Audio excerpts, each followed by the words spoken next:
Guys আসসালামু আলাইকুম, welcome to my blog. তো আজকে হচ্ছে কি তোমাদের সাথে মা আবার একটা ব্লগ শেয়ার করবো। তো চলো বেশি কথা না বলে ভিডিওটা শুরু করা যাক।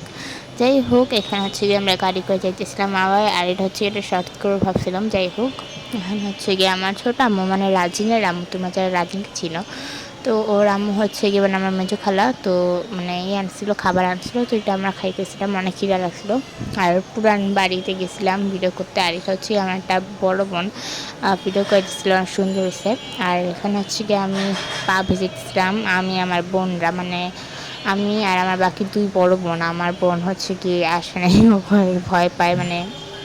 যাই হোক, এখানে হচ্ছে আমি মিষ্টি খাইতে গেছি, আর কই জানি নিজেও জানি না, নাম জানি না। যাই হোক, এখানে হচ্ছে এটা কাহিনী হয়েছে, ভিডিও করতে দিয়েছি আমার ভাইরে, মনে করেন রাজিন ছোট, তো ওরা জুম করতেছে, কি করতেছে না করতেছে, পিছনে একটু জন্য আমি গেছিলাম। যাই হোক, পিছনে ছেলেমেয়েগুলো একটু করবার দরকার নাই, হচ্ছে ফাঁকটা তো মানে দেখতেই পাচ্ছেন কেমনি আমার মানে কেমন টাকা আছে ভিডিওর জন্য, তার জন্য আর কি ভিডিও করতে পারছিলাম না।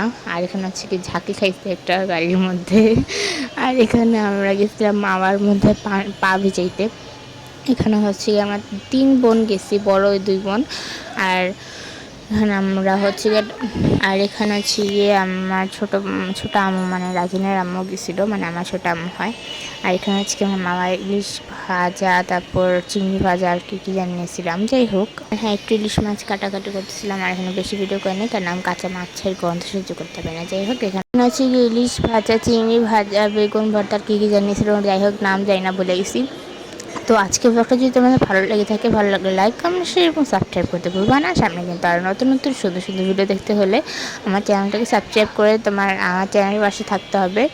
তোমার যদি আমার ভিডিও সুন্দর সুন্দর ভিডিও দেখতে চাও, অবশ্যই কিন্তু সাবস্ক্রাইব করতে হবে। আমার চ্যানেলটাকে 160 জন সাবস্ক্রাইবার করতে হবে। সেটা বলবা যে কে কে কাঁচা মাছের গন্ধ সহ্য করতে পারো না, কারণ আমি হচ্ছে কি কাঁচা মাছের গন্ধ মানে শুনলে আমার বমি এসে। যাই হোক, আজকে ব্লগটা পর্যন্ত ছিল, বাই বাই।